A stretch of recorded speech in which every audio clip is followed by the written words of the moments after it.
número 2, versículo 8. E ao anjo da igreja que está em Esmirna, escreve: isto diz o primeiro e o último, que foi morto e reviveu. Esmirna, traduzindo para o grego, quer dizer igreja amargurada, igreja perseguida, igreja que sofre. E nós vimos aqui no primeiro versículo a identificação de que o Cristo que estava sobre essa igreja é o que morreu, mas que também reviveu. O que é que ele está dizendo à igreja da época? Certamente no ano 100, 105, quando foi escrita esta carta. Ele está dizendo: olha, eu morri, estive morto, mas eu estou vivo. O que é que ele quer transmitir para os irmãos? Apesar do sofrimento, das lutas e das provas, lembre-se, eu estou vivo, eu estou no controle. Eu estou sabendo de tudo o que está acontecendo. Eu sou o Cristo que não estou como os demais na tumba, preso e mortos. Eu estou vivo. O Cristo vivo comunica-se com a sua igreja. Não o Salvador morto, mas o vivo. O texto diante diz o seguinte: eu sei as tuas obras, e a tribulação, e pobreza, mas tu és rico, e a blasfêmia dos que se dizem judeus, e não são, mas são a sinagoga de Satanás. Aqui tem um ponto interessante para nós. A primeira parte fala que ele conhece as nossas lutas, tribulações, sofrimentos.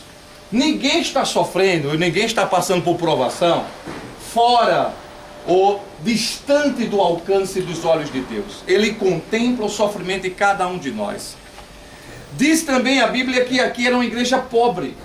Os irmãos eram pobres. E diz a palavra: mas sei que tu és rico. Mas que contradição!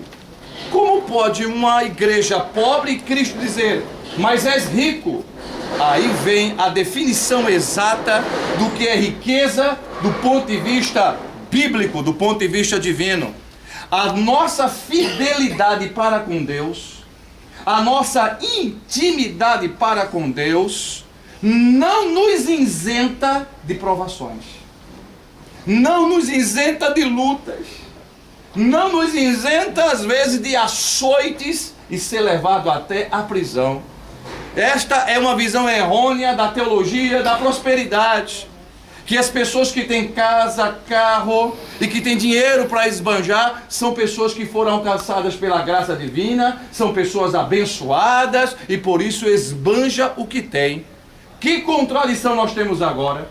Uma igreja pobre, mas o próprio Jesus disse: mas tu és rico, porque a riqueza do santo, a riqueza do salvo não está nas coisas que vemos, mas está exatamente naquilo em que somos diante de Deus. E a riqueza nossa veremos naquele grande dia, o galardão que haveremos de receber das mãos do Senhor.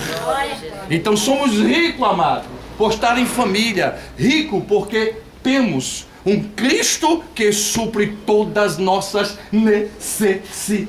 Aleluia, Jesus. Isso aqui é melhor do que qualquer riqueza desta vida. Não se compara. Então, Cristo afirma: és rico, sabe sofrer, sabe perseverar. Em meio à pobreza, não esquecesse o meu nome. Aleluia. Em meio à pobreza, estás comigo, suportando todas as aflições.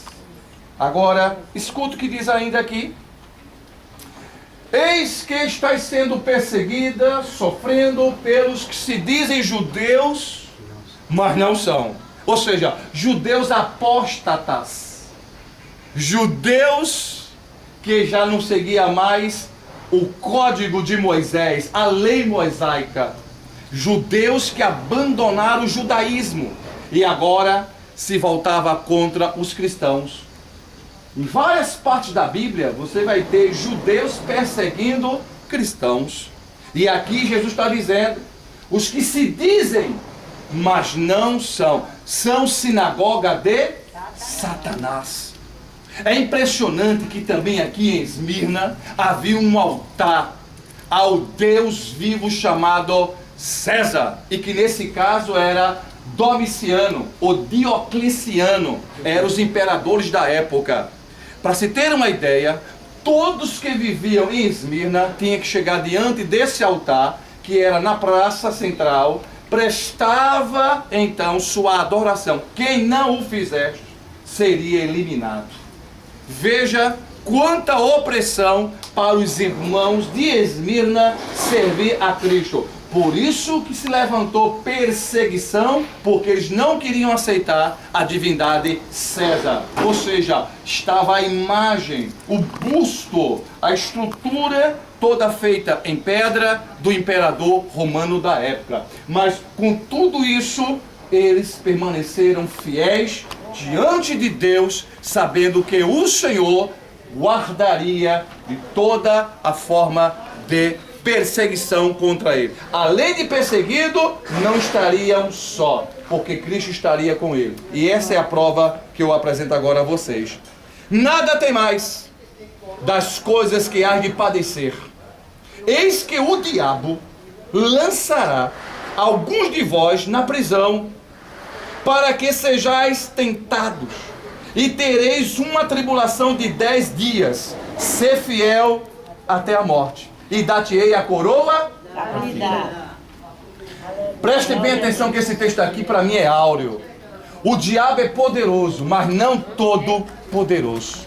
Deus limita a força de Satanás.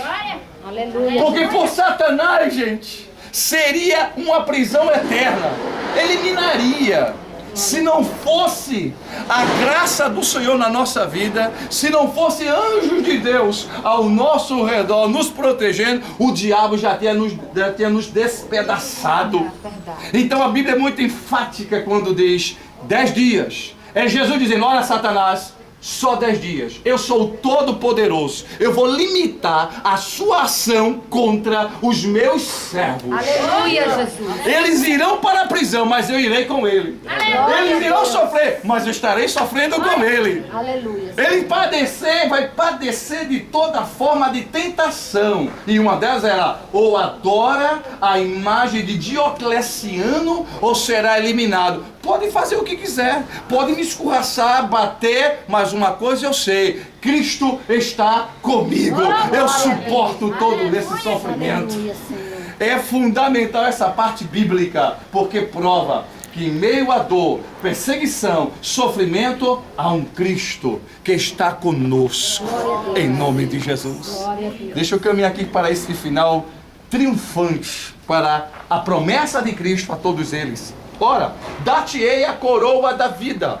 Quem tem ouvido, ouça o que o Espírito diz As igrejas. O que vencer não receberá o dano da segunda morte. Essa parte aqui é maravilhosa. Eu quero terminar de forma gloriosa isso aqui. Aleluia, Deus. A Bíblia fala de duas mortes: morte física e a morte espiritual. Para milhares de pessoas do mundo, só existe uma morte. Morreu, acabou-se. É impressionante que as pessoas vivem nesta vida e não têm a noção do perigo da outra vida. Tem pessoas que fazem até seguro de vida com qualquer plano de saúde. Mas o meu seguro de vida está nas mãos do Todo-Poderoso Jesus Cristo. É verdade. Aleluia. Policarpo foi um grande pregador, discípulo do homem chamado João. Ele foi atuado em flagrante, pregando o Evangelho do Senhor. E este homem então foi levado para um penhasco e disse: ou você nega Jesus, ou então vamos jogar você nesse penhasco abaixo. Ele disse: pode me jogar, eu não vou negar o nome de Jesus. Aleluia, Deus. Então pegaram o Policarpo, amarraram numa estaca, atearam fogo embaixo. Ele: agora vai negar, porque vamos matá-lo lentamente. Vamos matar aos poucos. E vai chegar um ponto crítico em que vai ficar em jogo ou vida ou morte. É nessas horas que ele vai abrir a boca e vai negar esse Jesus. Então quando o fogo começou a subir, a queimar suas pernas, ele deu um brado, gritou, e os algozes disseram: é agora, vai exatamente negar a Cristo. Estamos com água para apagar o fogo. Então Policarpo disse: eu, servo do Deus Altíssimo, tenho 86 anos de idade. Esse Jesus que eu prego, que eu vivo, nesses 86 anos, nunca me negou nada. Como é que eu vou negar o nome desse Cristo? Vocês matam a carne, mas a minha alma viverá eternamente com Deus. Aleluia! Glória ao nome do Senhor Jesus. A segunda morte não terá poder sobre nós. Muitos vivem apenas contando com uma morte. A morte física morreu, acabou-se. Mas a morte é apenas o estágio, é o início para uma vida eterna. Mas a Bíblia diz lá em Daniel capítulo 12, versículo 2: muitos dos que dormem no pó da terra, uns ressuscitarão para a vida eterna, outros para a vergonha e desprezo eterno. Se nós morremos em Cristo Jesus, fique de certo que no dia do arrebatamento receberemos corpos de glória, nos encontraremos com Ele nas nuvens do céu para estar eternamente com Ele. Segunda morte não tem poder sobre a sua igreja. Segunda morte não tem poder sobre nós. Portanto, amados, esta é a palavra que Deus, através do seu Filho Jesus, que enviou ao anjo para que passasse para João o que estava acontecendo aqui nesse lugar.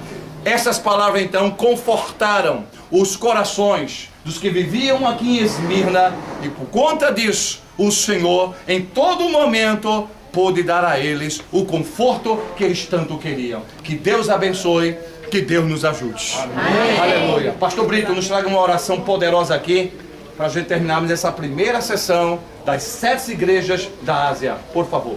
Grande Deus, Senhor eterno, glorioso, Pai, querido, eterno, bondoso. Sim, meu Deus. Nós te louvamos, Obrigada, te bendizemos, porque tu estás presente conosco. Tu não estás simplesmente perto, tu estás em nós, Pai. Nos garante vitória, Deus. Acima de todas as coisas, de todas as provas, de todas as tribulações, tu estás presente em nós. Assim, meu Deus, que nós sigamos esses exemplos, ó Pai. Que nós tenhamos pela Tua palavra o exemplo verdadeiro de homens de Deus. E ouvindo a voz do Teu Espírito, possamos permanecer firmes, ó Deus, fazendo a Tua vontade, não negando o Teu nome, Deus eterno, mas amando o Senhor acima de todas as coisas. Abençoa-nos em tudo, Deus. Continua nos edificando. Fala mais aos nossos corações. O que nós te pedimos, ó Deus, em nome de Jesus. E o pastor Brito falou.